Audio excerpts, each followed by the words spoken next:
I'm definitely the kind of person who will figure it out, you know, whether that was like at home, I made shipping a corner, you know, whether that means going into a space and finding out what resources are there.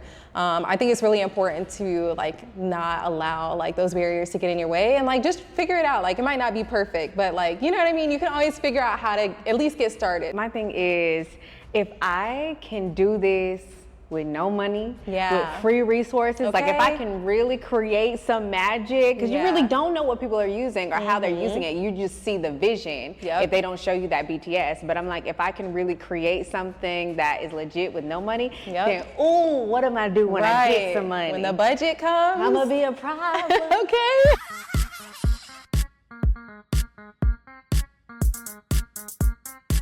This episode is called No Gatekeeping. Like, no gatekeeping. We are 6 months in of Ruby's Roundtable podcast and show, and a lot of people ask, what resources are you using? What locations are you using? The equipment, just all the things. So, no gatekeeping. Thank you so much for joining me. Absolutely. Thank you for having me. Introduce yourself. Who are you, and what is your background? Videography, photography, like what is your creative avenue? Yes, so my name is Angel, and my background is in photography and digital media management. And so I come from an entrepreneurial background and have had a lot of involvement in the art scene, whether that's fashion, journalism, marketing, those kinds of things. And so one thing led to another, and I ended up here in this space. And so I'm really happy to be here and to be able to provide the space. Yes, thank you for helping me with the setup. Let's pause and look at the setup. This is called making something with what you have, and we'll talk about where we are first, but I wanted to say, listen, it is really just showing to use your resources, your relationships, and collaborate with people who have a like mind or a creative spirit, because you can really create some dope stuff. Now I'm like, I'm coming back. I am coming back. Okay, so let's talk about the locations, just how we are right now in the Harvey B. Gantt Center. But before we get there, let's talk about where we started with the podcast, because I didn't start here. We started on a journey at the Huntersville Library. So the Huntersville Library, they have like a makerspace, and the makerspace, you can do embroidery there, you can use the Cricut, heat press, but then there's an audio room where you can use cameras, lights, they have a roadcaster for the podcast system, and they have a green screen, and you can really create anything there. But I decided to use those resources to create a podcast at no cost. So that's number one. If you've been wondering, like, how can I get started? Utilize the resources and locations that are in your community. It doesn't have to be in the middle of Charlotte. Find a library that may have a makerspace, ask questions, go, make an appointment, ask them to show you around. Community centers as well, I will say YMCAs, look at YMCAs, see what technology they may have. And then organizations and opportunities that are in Uptown Charlotte, like the Harvey B. Gantt Center, and that's where we are here today. So talk to us more about this space, because somebody I just ran into was like, hey, have you heard of this? And I'm like, what? And my ears started to go, and I'm like, you know what? Let me book a little trip. I walked in. I'm like, wow. Yeah. Here we are. Like, this is everything. So just talk about where we are. Yeah. And we're happy that you did. Like, we love having you here. I will say that. It's always really exciting to see people bring their vision to life in this space, and that's exactly what it's for. So we are currently in the Mecca of Digital Arts, which is located inside the Harvey B. Gantt Center. This space is just hitting 2 years old. So we're fairly new. It feels new. It feels like this is like just come together, but you know, just now hitting 2 years old. And our space kind of started off just with an idea of how can we make the arts more accessible to our creative community, right? So like, what do our creatives need? A lot of things that it takes to be a creative require a lot of overhead. Yes. And like that can be really like disheartening to like people who are like, I have a vision, I'm talented, I have an idea, but like what can I do? Right. And like you said, like what resources are available? And I'm a big advocate of the library. I like go to the library like often. I used to go to the library all the time with my mom, and I always wondered, like, now that I'm older, like, why do I like going to the library? Like, it's just a thing for me. And I'm thinking she used to use the resources there to either find a job, or we would get books too. But now, as I'm older, I'm like, okay, utilize the resources at the library, especially if it has equipment and audio, production, opportunities for you to put on something as a podcast. Like, there's no excuse. And that's the same thing for here at the Gantt Center. So. Absolutely. Yeah, I'm definitely the kind of person who will figure it out, whether that was like at home, I made shipping a corner, whether that means going into a space and finding out what resources are there.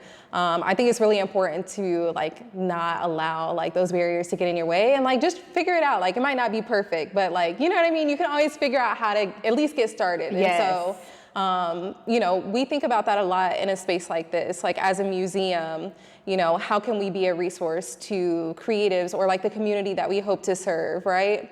And so previously, this space was more dedicated to offering educational programming around like visual arts, right? And we still do that. So we still have opportunities for people to do programs and workshops around visual art. But when we think about like where things are going, the availability of tech in spaces like, everybody has a phone, right? So you have access to tech in some way, shape, or form, but like how can you leverage what you do in those spaces, or how can you enhance that? How can you add to it? Right. And what do you need to make that happen?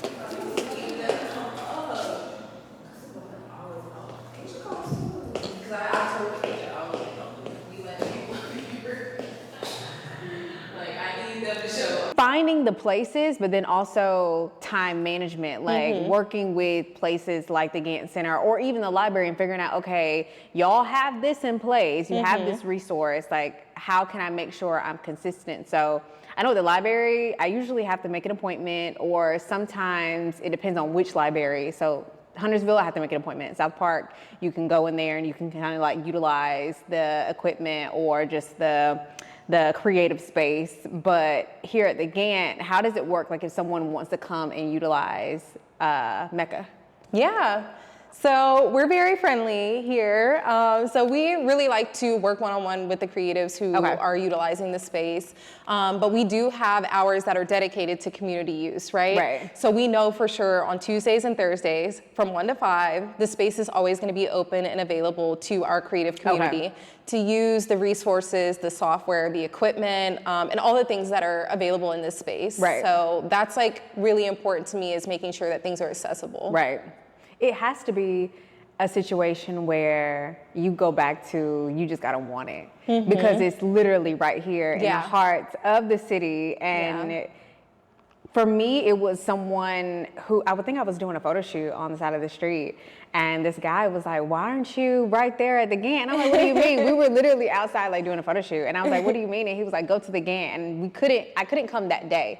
And that's why I said I put it in the back of my brain and said, go, and here we are. So I have utilized the space for editing. I think that's like the main thing, but I did bring my camera and my mics. What are some of the, I guess, attributes or equipment that you can utilize in this space as a creative, based on your experience being here so far in the 2 years, or the creatives that come in here? Yeah, so there are some key features in this space that are just standard here that are always available to utilize. So that would be like the cyc wall. And that's like a major feature that like a lot of people like, because if you think about a commercial studio, like you could be spending $200 an hour, maybe even, to utilize a studio that has a cyclorama wall, right? So this is definitely like a key feature in this space. The lighting that exists in here is like really, really top notch. So like we can get fun with the lighting and do some stuff that's really creative. So we are on the white wall. You have the backdrops, you have the computers where you can edit, you have the iPads, the lighting, the cameras. What Yeah. And I can't think of anything that's missing. I mean, what would you need differently to put a small production together with the resources of the Harvey Began Center? Absolutely. What has been like one project or just a project someone has brought in here and you're like, wow, like they really utilized the space? So something I wanted to do when we were kind of ideating around what this space could be, I like to travel a lot, and so I always like stop by other museums and stuff like that and see like what are they doing, yes, you know, yes, right? Facts. And so I had been seeing a lot of these like interactive experiences at other spaces. Okay. And so when we first put this together, I was like, how can we do that here? Like, how can we leverage this space for people to have like interactive experiences where it becomes like also like a viewing room or like an exhibition or like something like that, you know what I mean? Like not just a resource, which is great and important, but like how can we showcase art too? Right? And like what's happening with digital art, like what does that look like? I love that. And so I was really like, I think it would be so cool if we could like consider how like the space is mapped with like projectors and like that kind of stuff to like make those immersive experiences. And so I was like, I don't know like really how do they make that stuff happen? I mean, it's so intricate, it feels like. And so I connected with an artist who makes immersive experiences, and I was like, I really was thinking like on such a small scale when I engaged with this artist, like. But you started the conversation. You still went to the museum, started the conversation. So don't play it small. Don't play it small. It starts as a seed. Exactly. No, right.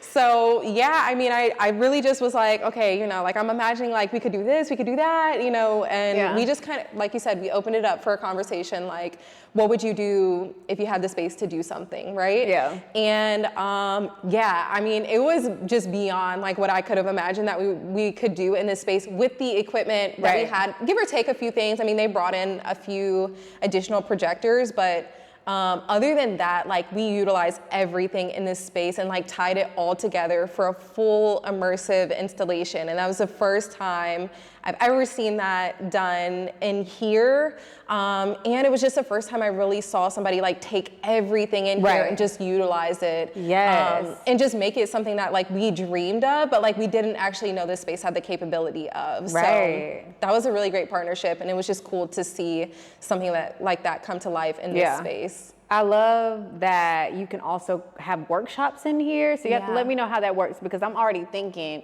okay, so we just created this situation for today, but could I potentially have guests in here, or could I like have some people in here joining in on our scenario as if it were like the same today?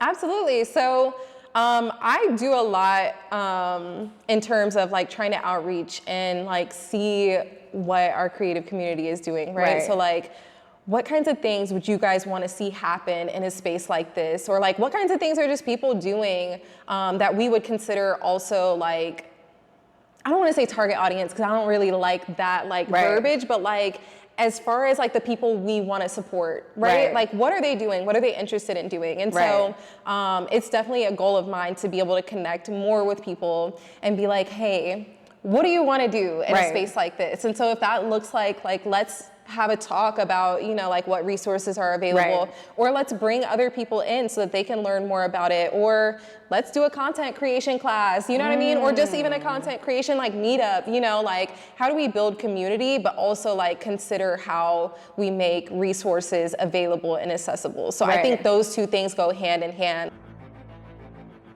Whether you want to buy a home or sell one, you need the right person to make that dream come true. Someone who knows the market, has the right relationships to support you, and keeps his finger on the pulse of the community. So what are you waiting for? Do what I did and contact Vaughn Hayes today, because you are the key to making it all happen, and that house is waiting for you to call it home. We do an annual tech summit. We did a program called Design Genius, which was a partnership with 8 local graphic designers. Right. And like at most of our events, there's an opportunity for people to get free game, right? Like, you know, like how can we help people who are interested in this subject matter, like how can we assist them in doing what they're trying to do, right? So if I'm interested in graphic design, like what does that look like? How do I get clients, you know? So like they were giving away like pitch decks. So like, okay, how am I getting clients? What did I use to actually send to those clients when I got them? And we're talking about like major clients, right? And so there was resources available, like scan this QR code, get the exact same pitch decks that I got to get like some of my 6-figure clients. Like what does that actually look like? And I think there's definitely a gap in between people who are super creative, have skills, have talent, and then like what is the business of doing this, right? And so that's always something we try to consider. And I think some of our most successful programs made those things available.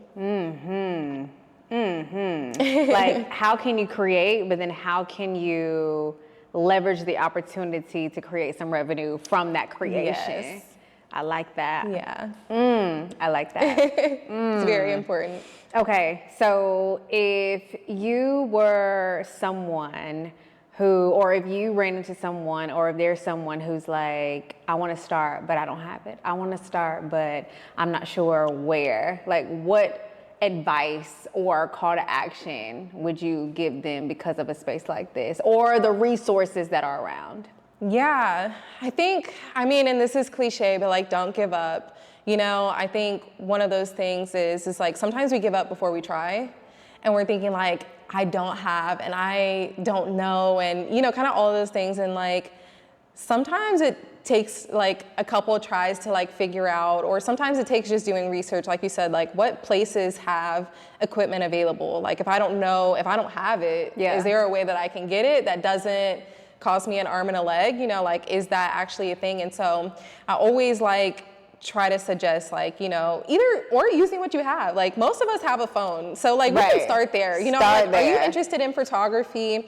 Use your phone first. Like learn how to, you know, compose an image. Like think about like lighting, like all of those things. Like you can at least start somewhere. And I think that mindset is super important when you're like, you know, I want to do something, but like not giving up before you really tried. So like if that means using what you have, if that means makeshifting a corner in your house, or if that means, you know, actually doing the research to find where those spaces are in your community and talking to people. I also think like you said, somebody just spoke to you on the side of the street. Like you never know like when something like that would happen. I was right outside. I was literally right outside. So I guess maybe because they knew about the location, they're like, girl, go out there. But that shoot at the time was meant to be outside. But it was kind of like, hey, have you heard about the resource right behind you? And I'm like, no, what? Because I've been here for it was like an art maybe museum project that someone was doing that I came to look at in another space, but I never walked all the way back to like see this.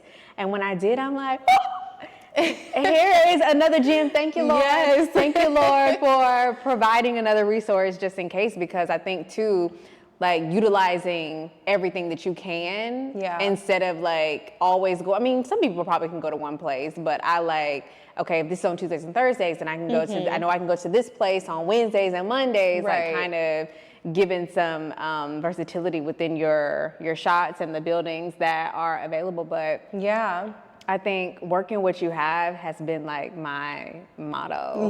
Like just work with what you have, because then I always say like, if I have this warehouse or this creative space, by working with the resources at the different buildings, museums, libraries, etc., I'm gonna know exactly what I'll need, what I don't need, and how to utilize some of the things, because I was able to go to different locations and use and see what they have.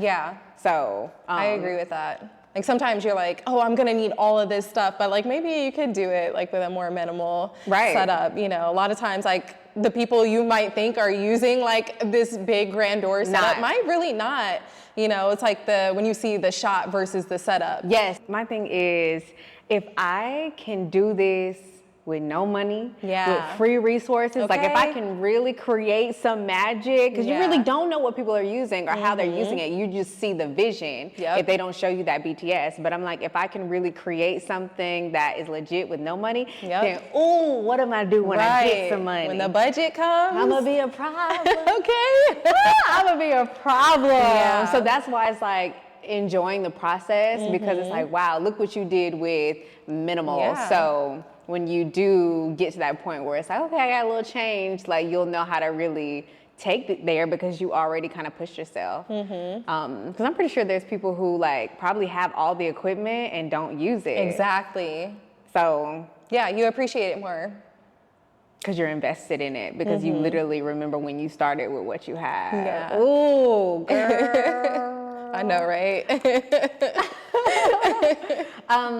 If you were to create something outside of the immersive kind of experience that you mentioned, would there be something else that you would like to see here done amongst creatives in the area that's different? Yeah.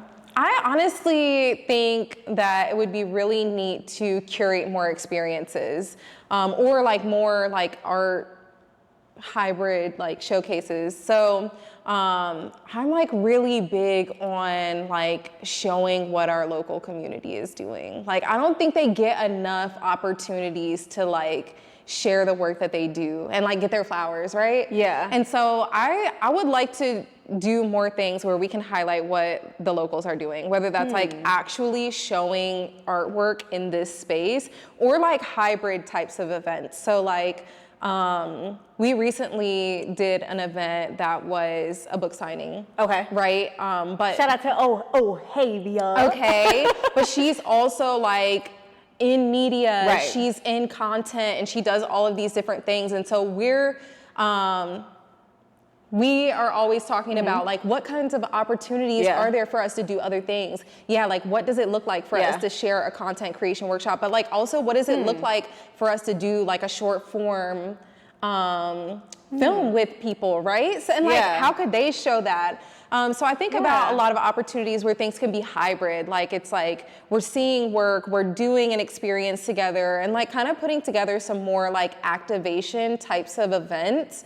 So I've really been exploring an opportunity of putting together more activations that have different representations of art or creative fields. Yeah, I love that. I mean, because it's about to be summertime. People are wanting to find different things to do here in Charlotte. Yeah. Some people are on TikTok right now like, what's there doing in Charlotte? I just moved here. I need some friends. But I feel like something is in the air because this summer, there are going to be so many things to do in Charlotte. And I agree, like, how can you create a experience where different people can share their art? Like, what does that look like? And it to be engaging, like not, like, no, I wouldn't want anyone to walk in stiff, like be so authentic, so open, because I mean, this is people's art and their work. And like, how can you create a safe space around it too, but give like versatility of the artist? A safe space. I think that's important. And it also, like another example is the artist call that we did. Okay. So we did a call for submissions for people to share artwork related to our Black History Month theme. Okay. And we selected artists from the submissions to do a showcase, right? So that was kind of like my first experience doing something like that in this space. And that was so like important to me to be able to show this work. But not only that, but I also think like the call for submissions allowed people to share like a little bit anonymously so that they didn't feel like, because sometimes it can feel like it's like a competition for like who's the most popular and like who everybody already knows, right? You know what I mean? And so I think sometimes that can make people feel discouraged from like applying, you know, whether that's like a residency or a grant or, you know, for something like that. And so I think because this call for submissions was like, submit the work, it's related to the theme, we like anonymously judged, like there was other people in the organization who were like in there like going through, we had different topics. And that allowed us to, again, kind of like remove any like stigmas related to anything, like people you know. And Whether you want to buy a home or sell one, you need the right person to make that dream come true. Someone who knows the market, has the right relationships to support you, and keeps his finger on the pulse of the community. So what are you waiting for? Do what I did and contact Vaughn Hayes today, because you are the key to making it all happen, and that house is waiting for you to call it home. Everybody had the opportunity to share about their work if they wanted to. Okay. So they had the opportunity to actually tell us how they felt that it related to the theme.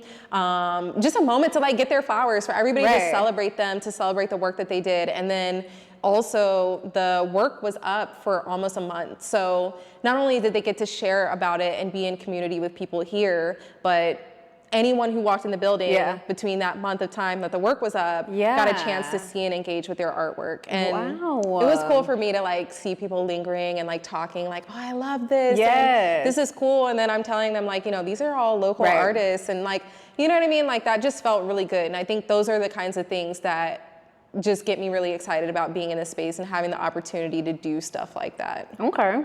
So one event that worked out here was this anonymous art show that was during Black History Month, and that was the theme. Do you feel like a theme will attract more artists, or a theme will set the tone for the excitement or the engagement around an event? Maybe. Okay. Yes and no. Okay, I think okay, it okay. can. Okay. And I think it really depends on what it is. But I think for that, I think because it was Black History Month, we're an African American arts and culture. Like, I just think it aligned so perfectly for like people who would want to see themselves in this space. And then having the opportunity to do something in Black History Month, which here is like such a big deal. Like, we do so much during Black History Month. So it's always like jam-packed with events, programs, like you name it. You know, so there's so much more volume in this space. But not only that, I mean, we celebrate Black History 365. So that's always gonna be a thing. But I think that because Black History, you know, thinking about the subject matter and who we are, I think was like a great time to have people represented. I like that. So I think that's really important. I think that's one thing to know about that particular showcase. But I do like the idea of doing things that are potentially theme related. The only reason I say no is because I don't want to exclude certain people, right? So if we're like, you know, our next theme is going to be like fashion, right? Which I love that idea. But it's like, okay, so maybe you're like somebody who's super creative, but maybe your thing isn't fashion. So then like, I think sometimes like people feel like, oh, I didn't get a chance to. And so I think for that one, because it was so broad, even though it was theme related, it didn't exclude anybody, because the theme was nuance within Blackness. And so I think that actually gives everybody a chance to say like what their Black experience is. And so, I think we could consider other ways where we could find themes that feel like they're accepting of like what everybody would have to contribute and accepting of different perspectives. I'm just trying to think of like different ways, not only to utilize the space, but then also to invite other creatives, like what would get them excited to show their art. But then also like what could be like, not a challenge where it's like, oh, like who else is gonna be there, but a challenge that gets them excited to be able to create something, have a date, have a theme, have a place, and it's just like, it's gonna be a celebration after that. So I don't know, this place is just making me think like, how can I think big? Like when you walk in here, it's like, think big, because this is for you. This is for all this stuff in here is for you to be able to create some magic. So it's like, think big. When, you know, big dreams were put in place to create not only the Harvey Began, but also spaces like Mecca to be able to give back to people who need those resources. So, I know. Let me know when you have some thoughts on that. I do have some thoughts, like as we're talking about content creation, meetups, like all the things. I think all of those are things that we want to and are in talks about doing. Oh, I don't know, because my things are music, clothing line, modeling. Like I've done more photo shoots in here. I think I've editing and photo shoots. Those have been the top 2 things that I've done here. So it's like, how can I merge like all the things that I'm doing together? I don't know. I'm just trying to think big and use what I got while we got it. Before it gets popping in here, you can't even be here. I'm just trying to think like what can I do? Because it's just like so many opportunities. So no, we'll come. I'm gonna let you know. I'm gonna let you know. All right. Well, I think the synopsis of today is, if not you, who? And I was just like, I think I can do my podcast in here, but I'm not sure. And you all just were able to communicate and just say, hey, like, let's make it happen. And then look, we done created a whole episode. And it's beautiful. And your topic, I think, is just so important. Like, I think everything just is flowing and vibing together. And I think this is exactly what we hope to see happen in this space. Right. So thank you for having me. Shout out to Margie. She is not on camera right now, but she helped create this space as well. Someone you'll see if you are here at Mecca. But, ooh, if not you, who? If not you, who? If not now, when? All right, that's it.